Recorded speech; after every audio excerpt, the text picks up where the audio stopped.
लोग यहाँ सभी बुजुर्ग बैठे हैं, तो आप लोग तो दुनिया देख चुके हो और हमने तो अभी देखना प्रारंभ किया है।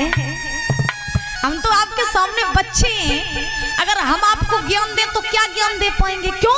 क्योंकि हम बच्चे हैं, हमें कोई ज्ञान नहीं है, हम अबोध बालक हैं, हमें कुछ भी ज्ञान नहीं है, बिल्कुल भी अकल नहीं है, बिल्कुल भी बुद्धि नहीं है, बिल्कुल तुच्छ हैं, छोटे से। और आप लोग तो बहुत बड़े हो, आप लोगों ने तो दुनिया देख ली है, आप लोग तो जिंदगी जी चुके हैं, लेकिन हमने तो जिंदगी अभी जीना प्रारंभ किया है, अभी तुम जिंदगी जी रहे हैं। आप लोग अच्छा भी देख चुके, बुरा भी देख चुके, हर लोगों में बैठ चुके। अगर हम अपनी बात करें तो हमने अभी क्या देखा? कुछ भी नहीं देखा, हमने तो देखना प्रारंभ किया है। तो ये बताओ, हम बड़े हुए कि आप लोग बड़े हुए? आप लोग बड़े हुए ना। इसीलिए जिंदगी को अगर जीना चाहते हो तो बुजुर्गों की संगत करना सीख जाओ। अब बुजुर्गों की अगर आपने संगत कर ली तो दुनिया में कभी तुम्हारी हार नहीं हो सकती, क्योंकि हम ये बात दावे के साथ कह सकते हैं, अपने अनुभव से कह सकते हैं कि बुजुर्गों के अंदर बहुत अकल होती है, बहुत। एक समय की आपको हम बात बताएं कि महाराज एक लड़के का विवाह हुआ, दादा।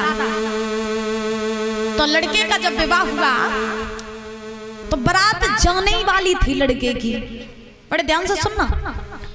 तो जब लड़के की बारात जाने वाली थी तो बारात तैयार हुई, लड़का दूल्हा बन गया, गाड़ी में बैठने के लिए तैयार हुआ। तब तक लड़की के बाप ने, समझ रहे हो, लड़की के बाप ने लड़के से कहा कि सुनो दामाद जी, बारात लेकर के तो खूब आना, लेकिन मेरी एक शर्त है।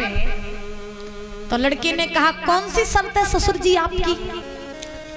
तो लड़की के बाप ने कहा कि मेरी शर्त ये है कि तुम्हारी बारात में कोई भी बूढ़ा आदमी नहीं आना चाहिए, कोई भी बूढ़ा नहीं आना चाहिए। और सुनो, अगर बारात में एक भी बूढ़ा व्यक्ति आ गया तो हम बारात को वापस कर देंगे, बेटी की शादी नहीं करेंगे, याद रखना। लड़के ने ससुर जी की शर्त स्वीकार कर ली। अब लड़के ने बारात तैयार की, दूल्हा बना, गाड़ी में बैठ गया और बारात कैसी तैयार की?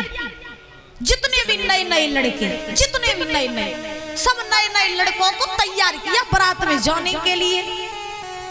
अब बेचारे लड़के को जो बाप रहे, सो लड़के को बाप कोना पकड़ के खड़ो कि शायद मेरा बच्चा मुझे भी बारात में ले जाए, क्योंकि सबको ही खुशी होती है कि हम अपने बच्चे की बारात में जाएं। अब लड़के का बाप रो रहा है, बोले बेटा मुझे भी ले चल बारात में। लड़के ने कहा नहीं नहीं पिताजी, मैं आपको नहीं ले जाऊंगा। क्यों? क्योंकि अगर आप चले गए तो शादी नहीं होगी। एक बार शादी करके घर आ जाए, बहू घर में आ जाए, उसके बाद आप बेशक मेरे ससुराल में ही पड़े रहना, हमें कोई दिक्कत वाली बात नहीं, लेकिन आज मत जाओ। आज चले गए तो फिर व्यवस्था भंग हो जाएगी, आज मत जाओ। अब महाराज लड़के का बाप रहे, चलो कोई बात नहीं, नहीं ले जा रहा है तो जाओ, चले जाओ, ब्याह कर लिया। नहीं नहीं, सब बराती आए इकट्ठे भाई। होने के बाद लड़के का जो नाना रहे, नाना बहुत जिद्दी रहे। नाना जी ने लड़के की गाड़ी के सामने खड़े हो गए। नाना जी, लड़के ने कहा क्या कर रहे हो नाना जी, क्या कर रहे हो? नाना जी बोले सुनो, अपने बाप को न ले जाओ, हमें कोई दिक्कत नहीं, अपने कुल खानदान को न ले जाओ, हमें कोई दिक्कत नहीं, लेकिन अगर हम ना गए तो फिर दिक्कत नहीं, हम तो जरूर जाएंगे, हम मानने वाले नहीं है। तो लड़के ने कहा नाना जी सुनो ना, तुम आज मत जाओ, अगर आज तुम चले गए ना तो फिर ब्याह ना हो, ये इसलिए आज न जाओ, और जब हम शादी करें उसके बाद में तुम वहीं पड़े रहना ससुराल में, हमें कोई दिक्कत नहीं, लेकिन आज न जाओ। नाना जी ने कहा नहीं नहीं, गाड़ी के सामने से हम तभी हटेंगे जब तुम मुझे लेके चलो। नाना जी बड़े जिद्दी रहे, बड़े जिद्दी। लड़का समझ गया कि अजय नाना जी काऊ की मानने वाले नहीं। तो लड़के ने कहा नाना जी अगर आप जाना चाहते हो तो सुनो, चलो मेरे साथ, लेकिन हम सबके सामने नहीं ले जाएंगे, छुपा के ले जाएंगे। नाना जी बोले कोई दिक्कत नहीं, चाहे जैसे ले जाओ लेकिन ले चलो, बारात में तो हम जरूर जाएंगे। तो अब लड़के ने क्या किया कि नाना जी को गाड़ी के पीछे वाली डिग्गी में डाल दिया। नाना जी को डिग्गी में डाल दो। अब नाना जी डिग्गी में महाराज आराम से लेट गए और लड़के वाली गाड़ी में बैठ गए और चलते चलते चलते चलते चलते चलते बारात गई, पहुंच गई लड़की के गांव। बारात लड़की के गांव में पहुंची। अब जब बारात गांव में पहुंची तो सबसे पहले लड़की के बाप ने चेकिंग करी कि देखे कोई बूढ़ो तो नहीं आया। हाँ, सबसे पहले चेकिंग की कि कोई बूढ़ा तो नहीं आया। अब देखा लड़की के बाप ने कि हाँ वास्तव में बारात में कोई भी बूढ़ा नहीं आया, सब नए ही नए। अब लड़की को बाप जो थोड़ी ना जाना तो कि नाना जी आए सो के डिग्गी में पड़ी। हाँ, अब मैया हुआ ऐसा कि लड़का जो रहे वो द्वार चार के लिए मंडप के नीचे पहुंचा। और जब लड़का द्वार चार के लिए पहुंचा मंडप के नीचे तो जैसे ही महाराज पटा पे चढ़ो लड़का, तो जैसे ही पटा पे चढ़ो तो सारे बारातिया पहुंच गए नाना जी डिग्गी में। नाना जी नहीं गए, नाना जी डिग्गी में। अब लड़का द्वार चार के लिए जैसे ही पटा पे चढ़ा तो ससुर जी ने एक और शर्त रख दी। दामाद जी पटा पे बाद में चढ़ियो, पहले मेरी एक बात सुन ले। कौन सी बात? कहो ससुर जी। ससुर जी बोले लला दामाद मेरी एक शर्त है। बोले कौन सी? तो लड़की के बाप ने कहा शर्त ये है कि विवाह अब तुम्हारा तभी होगा कब? जब मेरे गांव में एक पानी की नदी बहती है और तुम उस पानी की जगह उस नदी में तुम दूध बहा दो तो मैं अपनी बेटी की शादी तुम्हारे साथ में कर दूंगा। क्या शर्त रखी? क्या नदी में पानी की जगह दूध बहा दो। अब ऐसा हो सकता है कि पानी बह रहा है और पानी में दूध बहने लग जा, हो जाएगा?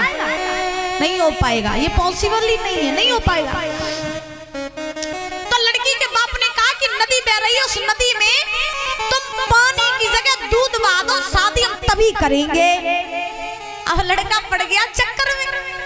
लड़का सोचने लगा ऐसे कैसे हो सकता है कि पानी की जगह हम दूध बहा दें। अब तो बारात में जितने लड़के रहे सो एक दूसरे की मुख की तरफ देख रहे कि करें तो करें क्या?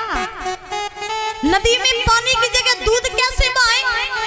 अब एक दूसरे की मुख की तरफ देख रहे। अब काऊ के अंदर इतना ज्ञान होवे तब तो अकल बताए एक दूसरे। तो अब लड़का देख रहा बारातियों की तरफ, बारातियां देख रहे लड़के की तरफ। बोले भैया कुछ तो करो।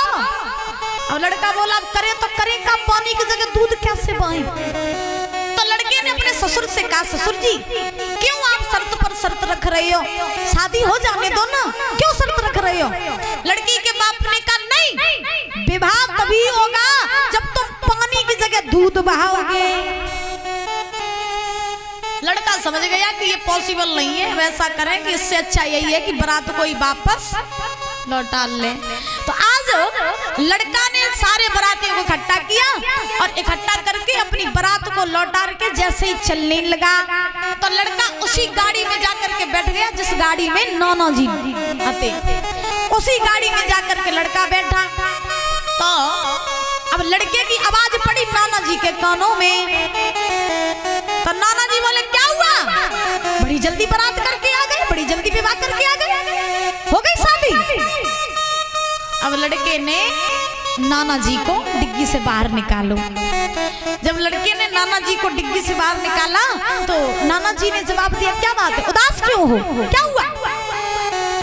लड़के ने कहा नाना जी विवाह तो हुआ ही नहीं। क्यों नहीं हुआ? क्यों नहीं हुआ विवाह?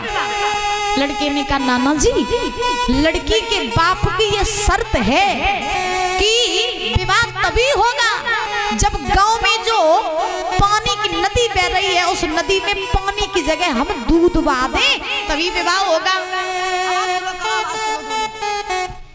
विवाह तभी होगा जब हम पानी की जगह दूध बहा दें।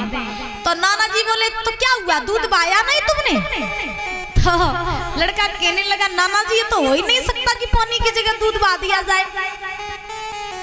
तो नाना जी बोले अच्छा इसलिए तुम बारात लौटा के ले जा रहे हो? बोले हाँ नाना जी। तो नाना जी ने जवाब दिया सुनो, बारात को तुम लौटारो नहीं, मेरे पास में एक उपाय है। देखना बुजुर्गों की बुद्धि के कहां तक जा रही है। नाना जी ने उस लड़के से कहा सुना, बारात को तुम लौटारो नहीं, अगर लड़की के बाप ने यह शर्त रखी है कि पानी की जगह दूध बहा दें, तो सुनो तुम भी लड़की के बाप से कह दो जाकर के ससुर जी तुम पूरी नदी का पानी खाली करवा दो, दूध बहाने के लिए हम तैयार हैं।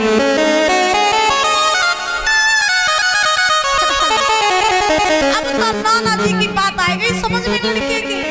सो लड़का दौड़ के अपने ससुर जी के पास में गया, बोले ससुर जी बहुत उछल रहे हो तुम, बहुत उछल रहे हो। सुनो अगर तुम्हारी ये शर्त है कि हम पानी की जगह दूध बहा दें, तो मेरी भी ये शर्त है कि तुम पूरी नदी का पानी खाली करवा दो, दूध हम बहा देंगे।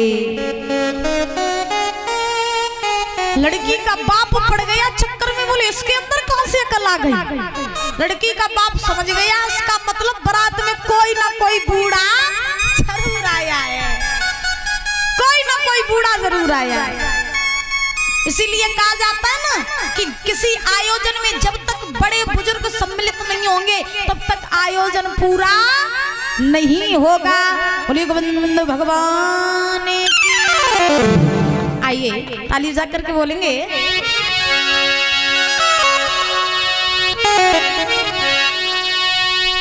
गोविंद मेरो है, गोपाल मेरो है।